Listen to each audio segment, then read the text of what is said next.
آپ کی خدمت میں اردو آڈیو بک.com کی طرف سے پیش کی جا رہی ہے۔ اردو آڈیو بکس.com پر آپ سن رہے ہیں عبد المجید سالک کی کتاب یاران کہن، آواز وجیح احمد صدیقی۔ آغا حشر۔ آغا محمد شاہ حشر کاشمیری نے جب اپنے گھر کی فضا کو اپنے فنی رجحانات کے خلاف پایا تو بھاگ کر بمبئی پہنچ گئے اور تھیٹر کی دنیا میں اپنے لیے گنجائش پیدا کرنے کی کوشش شروع کر دی۔ اس وقت حسن اتفاق سے چند اور ذہین و طبع نوجوان بھی بمبئی میں موجود تھے۔ چنانچہ آغا حشر، مولانا ابوالکلام آزاد اور ان کے بھائی ابو النصر غلام یاسین نذیر حسن سخا اور ایک آدھ اور صاحب کی ایک منڈلی قائم ہو گئی۔ چند روز مولانا ظفر علی خان بھی ان میں شامل رہے، لیکن جلد ہی کسی کاروبار کے سلسلے میں صومالی لینڈ چلے گئے۔ چونکہ یہ لوگ تلاش روزگار کے سوا اور کوئی مشغلہ نہ رکھتے تھے، اس لیے انہوں نے کوئی شغل اختیار کرنے کی کوشش کی۔ اس زمانے میں کوئی سیاسی اسٹیج موجود ہی نہ تھا، مذہبی مناظروں کا زمانہ تھا اور لوگ آریوں اور عیسائیوں کے ساتھ مسلمانوں کے مباحثوں میں بڑے ذوق و شوق سے شریک ہوا کرتے تھے۔ ان حضرات نے بھی مناظرے کا ایک اسٹیج قائم کر لیا اور ایک انجمن نصرت الاسلام کی بنیاد رکھی، جس کے آرگن کی حیثیت سے ایک ماہانہ رسالہ البلاغ کے نام سے جاری کر دیا۔ میں نے اس رسالے کے ایک دو پرچے آغا حشر کے پاس دیکھے۔ اس کے مضامین زیادہ تر دینی اور مناظرانہ ہوتے تھے اور مولانا ابوالکلام اس کو مرتب کرتے تھے، لیکن چونکہ ان سب دوستوں کی زندگیوں کا مستقبل غیر یقینی تھا، اس لیے بے نقاب ہو کر کسی انجمن یا رسالے سے اپنا تعلق قائم نہ کرنا چاہتے تھے۔ اس مشکل کو حل کرنے کی یہ تدبیر کی گئی کہ مسمی کالے خاں، جو ان کا خدمتگار تھا اور بالکل ان پڑھ اور کندہ ناتراش واقع ہوا تھا، نام نہاد طور پر انجمن کا سیکریٹری اور رسالے کا ایڈیٹر بنا دیا گیا اور اس کا نام مولوی عبدالرؤف خاں تجویز ہوا۔ اب گھر پر تو وہی کالے خاں چلتا تھا، کالے خاں پانی پلاؤ، کالے خاں چلم بھرو، اب ایک کالے خاں ادھر آ، کمبخت کیا کر رہا ہے۔ لیکن لوگوں کے سامنے اس کو مولوی عبدالرؤف خاں صاحب اور سیکریٹری صاحب اور ایڈیٹر صاحب کہہ کر مخاطب کیا جاتا تھا۔ بمبئی کی مجالس مناظرہ۔ ہر دوسرے تیسرے دن یہ لوگ کسی نہ کسی پادری یا آریہ سماجی پرچارک کو پکڑ لاتے اور جلسہ عام میں مناظرہ کر کے اس کا قیمہ کر ڈالتے، یہاں تک کہ رام چندر دہلوی اور پادری طالب الدین جیسے پرانے گھاگ بھی ان کے پنجے میں گرفتار ہوئے۔ مولانا ابوالکلام اور مولانا ابو النصر کا علم و فضل، نذیر حسن سخا کی فی البدیہہ شاعری اور آغا حشر کے زور خطابت اور ضلع جگت اور پھبتی میں مہارت، غرض اس حرب مناظرہ کے لیے پورا اسلحہ خانہ موجود تھا، جس کا مقابلہ کسی عیسائی یا آریہ کے بس کا روگ نہ تھا۔ ہزاروں لوگ ان جلسوں میں شریک ہوتے تھے اور ان مناظرین اسلام کی تقریروں پر جوش و خروش کا اظہار کرتے تھے، لیکن مناظرے کا شغل معاشی اعتبار سے ان لوگوں کے لیے کوئی معتبر روزگار تو درکنار قوت لایمود بھی مہیا نہ کر سکتا تھا، اور ہر وقت یہی اندیشہ رہتا تھا کہ ان قریب یہ محفل درہم برہم ہونے والی ہے۔ چنانچہ چند ہی مہینے میں یہ حالت پیش آ گئی۔ آغا حشر کو نیو ایلفرڈ تھیٹریکل کمپنی میں ڈرامہ نویس کی اسامی مل گئی۔ مولانا ابوالکلام اور ان کے بھائی اپنے والد محترم کے انتقال کی وجہ سے کلکتہ چلے گئے۔ نذیر حسن سخا بیمار ہو کر اپنے وطن چلے آئے اور یہ مجلس ختم ہو گئی۔ آغا صاحب ڈرامے کی دنیا میں۔ آغا حشر نے نئی ملازمت پر فائز ہوتے ہی ڈرامے کی دنیا کو اپنی غیر معمولی قابلیت و صلاحیت کا احساس کرا دیا۔ سب سے پہلے مرید شک لکھ کر ڈرامہ میں ایک نیا راستہ پیدا کر دیا۔ آغا صاحب سے پہلے اگرچہ احسن بیتاب اور طالب بنارسی کا طوطی بولتا تھا، لیکن ان کی نظم و نثر میں وہ شان و شوکت، وہ پاکیزگی اور وہ قوت بالکل مفقود تھی جو حشر کی تحریرات میں نمایاں تھی۔ کچھ تو آغا کے اسلوب میں ان کی طبعی شور انگیزی اور زور آزمائی کا اثر تھا، اور کچھ خطابت و مناظرہ کے مشاغل نے انہیں ایسے فقرے چست کرنے کی صلاحیت بخش دی تھی جنہیں عوام بے حد پسند کرتے تھے اور پیہم داد و تحسین کے ڈونگرے برساتے تھے۔ بمبئی میں آغا حشر نے پے در پے کوئی 6-7 ڈرامے لکھے جو بے حد کامیاب ہوئے اور تھیٹر کی دنیا آغا حشر کے نام سے گونجنے لگی۔ دوسرے ڈرامہ نگاروں نے آغا کو ناکام رکھنے کی بے حد کوشش کی، لیکن عصر حشر شروع ہو چکا تھا اور دنیا کی کوئی طاقت اس عصر کی رفتار کو روک نہ سکتی تھی۔ آغا صاحب نے متعدد دوسری کمپنیوں کے لیے بھی ڈرامے لکھے جن میں بہت سے شیکسپیئر سے ماخوذ تھے۔ آغا صاحب انگریزی نہ جانتے تھے، لیکن بعض احباب سے شیکسپیئر کے ڈراموں کا مقصد و مفاد سمجھ کر نوٹ لکھ لیتے تھے اور پھر اس پنجر پر گوشت پوشت چڑھا کر اردو کا ایک غیر فانی شاہکار بنا دیتے تھے۔ بعض لوگ ماخوذ ڈراموں پر ناک بھو چڑھاتے ہیں، لیکن اس سے آغا کی عظمت پر کوئی حرف نہیں آتا۔ ان کا اسلوب تحریر شیکسپیئر سے بالکل الگ اور ہندوستان اور اردو کی روح ادب کے مطابق تھا۔ علاوہ بریں خود شیکسپیئر کے اکثر ڈراموں کے پلاٹ بھی تبادات نہیں ہیں، بلکہ ان قصوں کہانیوں پر مبنی ہیں جو شیکسپیئر کے زمانے میں زبان زدِ عام تھیں اور جن کو شیکسپیئر سے قبل بھی بعض مصنفین لکھ چکے تھے۔ آغا کا درجہ۔ اس مختصر مضمون میں مجھے آغا حشر کے فن پر کچھ عرض کرنا مقصود نہیں ہے، اس لیے کہ اس پر لکھنے کے لیے بعض دوسرے احباب بہتر صلاحیت رکھتے ہیں۔ مجھے تو صرف یہ عرض کرنا ہے کہ آغا حشر حقیقت میں ایک نابغہ تھے جنہوں نے حالات کی نامساعدت اور ملک کے پست معیار کے باوجود نثر، شعر، خطابت اور ڈرامہ میں بہت ہی بلند مقام حاصل کیا۔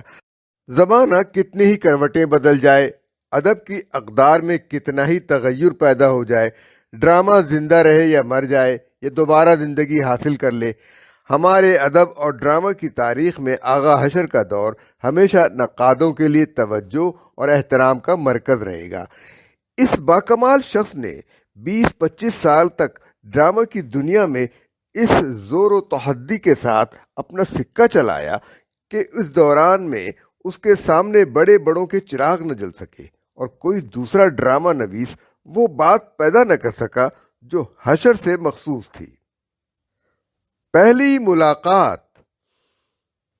آغا حشر سے میری پہلی ملاقات 1916 میں ہوئی جب وہ لاہور میں مقیم تھے اور ڈرامہ کی دنیا میں کساد بازاری کے باعث بے روزگار سے ہو رہے تھے۔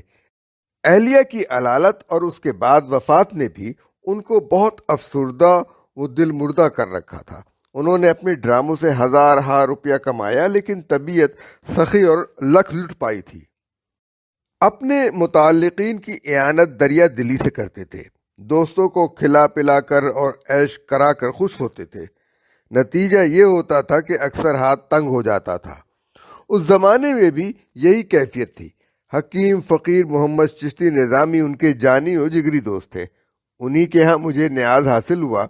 چند روز حکیم احمد شجاع کے گھر مقیم رہنے کے بعد آغا صاحب نے بازار جج محمد لطیف متصل بی میں ایک بڑا مکان کرائے پر لے لیا، جس میں 8-10 بڑے بڑے کمرے تھے، لیکن وہ سب خالی خولی بھائے بھائے کر رہے تھے۔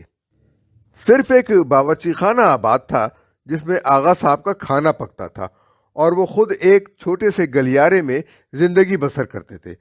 فرش پر ایک دری بچھی تھی جس پر ایک صندوقچی تھی، کچھ اخبار اور چند کتابیں پڑی رہتی تھیں، اور ایک کونے میں تکیہ لگائے نرمے کا رنگین تہمت باندھے اور کشمیری دھسا اوڑھے آغا حشر متمکن رہا کرتے تھے۔ میں اس زمانے میں پھول اور تہذیب نسواں کا ایڈیٹر تھا۔ 5 بجے اپنے کام کاج سے فارغ ہو کر سیدھا آغا صاحب کے ہاں چلا جاتا اور 3-4 گھنٹے خوب پر لطف صحبت رہتی۔ حکیم فقیر محمد اکثر تشریف لے آتے اور مولانا تاجور بھی کبھی کبھی آغا صاحب سے ملنے آ جاتے۔ وہیں ایک دن حکیم احمد شجاع صاحب سے بھی ملاقات ہوئی۔ ان دنوں ابھی حکیم صاحب کی مسیں بھیگی تھیں، سرخ و سفید، خوبصورت اور شوخ و طناز نوجوان تھے، اور سچ یہ ہے کہ خوب تھے۔ مشاعرہ بزم احباب۔ میری عمر اس زمانے میں 21-22 سال کی ہوگی۔ ادبی زندگی کا آغاز تھا۔ نظمیں اور غزلیں لکھتا اور بزم اردو کے شاندار مشاعروں میں پڑھتا تھا۔ انہی دنوں حکیم مرزا عبداللہ صاحب نے بزم احباب کے نام سے ایک نیا مشاعرہ قائم کیا، جس کے چند اجلاس تو شاہ عالمی دروازے کے اندر ہوئے۔ اس کے بعد چونکہ یہ مشاعرہ روز بروز مقبول عام ہو رہا تھا اور اندرون شاہ عالمی دروازہ کی جگہ کثرت حاضرین کی متحمل نہ ہو رہی تھی، اس لیے اس کی مجلسیں پاک بیرون موچی دروازہ میں منتقل کر دی گئیں۔ اب بزم کا ایک مشاعرہ آغا حشر کی صدارت میں ہوا۔ وہ سما اب تک آنکھوں کے سامنے پھرتا ہے۔ گرمی کا موسم تھا، رات کا وقت۔ آغا صاحب سرخ و سفید وجیح و شکیل آدمی، سفید انگرکھا، سفید کرتا اور سفید پاجامہ پہنے بقول حکیم فقیر محمد کھانڈ کے کھلونے بنے بیٹھے تھے۔ اپنے مخصوص انداز میں شعراء کو طلب کرتے اور ان کے اچھے اشعار پر داد دیتے۔ آغا حشر کی وجہ سے ان دنوں حکیم فقیر محمد نے بھی غزل گوئی کا شغل اختیار کر لیا تھا، لیکن مشاعروں میں پڑھنے سے گھبراتے تھے۔ اکثر ان کی غزل پڑھنے کا شرف مجھے حاصل ہوتا تھا اور وہ خود مشاعرے کے عقب میں گندے نالے کے قریب ٹہل ٹہل کر سنتے رہتے تھے۔ آغا حشر کا کلام نہایت پاکیزہ اور عاشقانہ جذبات سے شور بور ہوتا تھا، اور پھر ان کے پڑھنے کا انداز دو مصرے پڑھ کر سارے مشاعرے پر چھا جاتے، نقادوں اور سخن فہموں کو سوچنے اور تأمل کرنے کا موقع ہی نہ دیتے، اور ایسا سما پیدا کر دیتے کہ خود بخود ہی سب کے سر ہل جاتے اور داد کے سوا اور کوئی اثر مشاعرے بھر میں نظر نہ آتا۔ دوستوں سے ان کی محبت انتہائی خلوص اور بے تکلفی کی سرمایہ دار تھی۔ جس نوجوان دوست میں کوئی اہلیت دیکھتے اس کو سینے سے لگا لیتے اور اس قدر حوصلہ افزائی کرتے کہ اس کا کلیجہ ہاتھ بھر کا ہو جاتا۔ جب ان کے بعض اشعار پر داد دیتے تو صاف کہہ دیتے، میاں ہم تو یوں ہی فرمائشی داد نہیں دیا کرتے، ہم تو صرف ایسے شعر پر داد دیتے ہیں جس سے خود مروب ہو جائیں۔ 5,000 کا چیک۔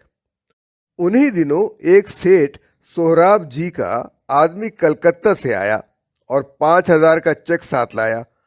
آغا صاحب ان دنوں ایک ڈرامہ جرم نظر یا آنکھ کا گناہ لکھ رہے تھے۔ سیٹھ نے کہلا بھیجا، یہ 5,000 حاضر ہے، اس کے علاوہ آپ جو کچھ فرمائیں گے پیش کر دیا جائے گا۔ اب ڈرامہ ہمارا ہو گیا۔ آغا نے آدمی کو مطمئن کر کے واپس بھیج دیا۔ جب میں شام کو پہنچا تو بہت خوش تھے اور حسب عادت بڑی اونچی تالیاں بگھار رہے تھے۔ آغا حشر ڈرامے کا خدا ہے۔ آغا حشر کا مقابلہ ہندوستان بھر کے ڈرامہ نگار مل کر بھی نہیں کر سکتے۔ آغا حشر انڈیا کا شیکسپیئر ہے۔ میری شوخی کی رگ پھڑکی۔ میں نے برجستہ کہا، جیسا تھرڈ کلاس انڈیا ہے ویسا ہی اس کا شیکسپیئر ہوگا۔ اس پر بہت بھن آئے۔ میرے ساتھ گالی گلوچ کا لین دین نہ تھا، اس لیے بہت بے چین ہوئے۔ گالیاں زبان پر آتی تھیں لیکن رک جاتی تھیں۔ آخر کہنے لگے، جانتے ہو 5,000 روپے کتنے ہوتے ہیں؟ میں نے کہا، جی ہاں سنا ہے، 5,000 کی چھاؤں میں کتا بیٹھتا ہے۔ بے اختیار ہنس پڑے اور کہنے لگے، اب مسخرے پن سے باز نہیں آتے۔ میں نے کہا، ارشاد فرمائیے، آپ کیا کہنا چاہتے ہیں؟ بتایا کہ سہراب جی کا آدمی ابھی 5,000 کا چیک دے گیا ہے۔ میں نے کہا، تو خدا کا شکر ادا کیجیے، یہ تو انکسار کا موقع ہے، تعلی کا مقام نہیں۔ لیکن حشر کی تعلی تو ایک لا علاج مرض تھی۔ پھر بدستور بنکارنے لگے۔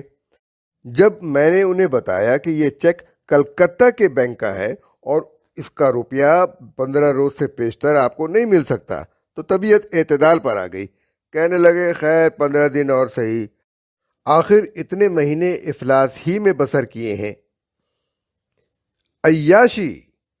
اس کے بعد کہنے لگے، چلو آج کہیں چل کر عیاشی کریں۔ میں نے کہا، چلو، لیکن عیاشی کے لیے تو چہرے شاہی درکار ہے، یہ چیک تو کام نہیں دے گا۔ کہنے لگے، چلو تو صحیح۔ خیر گھر سے پیدل نکلے، وہاں سے لوہاری دروازے گئے۔ اب ذرا عیاشی ملاحظہ ہو۔ لوہاری دروازے کے باہر جہاں آج کل فضل کا اخباروں کا اسٹال ہے، ایک شخص پروفیسر معراج الدین نے ایک پیسہ کمپنی قائم کر رکھی تھی، جہاں کچھ جوکر مسخرہ پن کرتے تھے، کچھ بھانمتی کے کھیل دکھائے جاتے تھے اور کبھی کبھی کسی فلم کا کوئی ٹوٹا پھوٹا حصہ بھی دکھا دیا جاتا تھا۔ جب ہم وہاں پہنچے اور معراج الدین نے آغا صاحب کی صورت دیکھی تو مارے خوشی اور فخر کے کانپنے لگا اور ہمیں بڑی خاطر مدارات سے پنڈال کے اندر لے گیا۔ لیمنٹ وغیرہ سے توازے کی۔ 10-15 منٹ بیٹھنے کے بعد آغا صاحب گھبرا گئے اور مجھ سے کہنے لگے، سالک صاحب گولی مارو یار اس کمپنی کو۔ میں نے کہا ضرور مارو، مجھے پورا اتفاق ہے۔ خیر وہاں سے اٹھ کھڑے ہوئے باہر نکلے تو گنڈیریوں اور مونگ پھلی کی فرمائش کی۔ انارکلی بازار میں دونوں چیزیں مل گئیں۔ میں نے اپنے کوٹ کی دونوں جیبیں بھر لی اور آغا صاحب میرے ساتھ ساتھ چلنے لگے۔ کبھی میرے دائیں طرف ہو جاتے، کبھی بائیں طرف، اور میری جیبوں میں ہاتھ ڈال ڈال کر پے در پے مونگ پھلی اور گنڈیریاں نکال کر کھاتے رہے۔ یہاں سے چلتے چلتے میکلوڈ روڈ پہنچے۔ یہاں ایک ہی سنیما تھا، ایمپریس، جو آج کل قیصر سنیما ہے۔ اس میں بڑے لمبے لمبے سیریل دکھائے جاتے تھے۔ وہاں جا بیٹھے 1-8 گھنٹہ بیٹھنے کے بعد پھر وہی ارشاد ہوا، یار سالک گولی مارو۔ ہم نے بھی کہا مارو۔ چنانچہ اٹھے، باہر نکلے۔ عیاشی ختم ہو چکی تھی۔ رات کے 12 بجے میں آغا صاحب کو پہنچانے کے لیے بازار جج محمد لطیف تک گیا۔ وہاں پہنچ کر سر ہو گئے کہ اب میں آپ کو گوال منڈی پہنچانے جاؤں گا۔ میں نے کہا آپ کیا غضب کرتے ہیں، یوں تو رات اسی آوارہ گردی میں ختم ہو جائے گی۔ لیکن وہ میرے ساتھ چل دیے۔ آخر بھاٹی دروازے کے باہر میں نے بے حد منت سماجت کی، ہاتھ جوڑے اور انہیں واپس بھیج دیا۔ موج زمزم۔